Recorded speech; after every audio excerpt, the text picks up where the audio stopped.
Menteri Perdagangan Zulkifli Hasan menanggapi isu Menteri Keuangan Sri Mulyani Indrawati dan Menteri PUPR Basuki Hadimulyono dibujuk untuk mundur dari Kabinet Indonesia Maju. Adapun isu tersebut muncul dari ekonom senior Faisal Basri.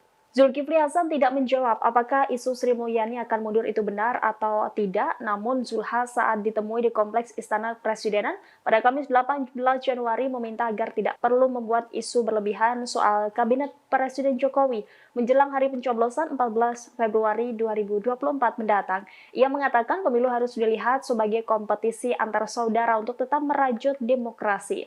Menurutnya pemilu nanti harus berjalan damai dan gembira.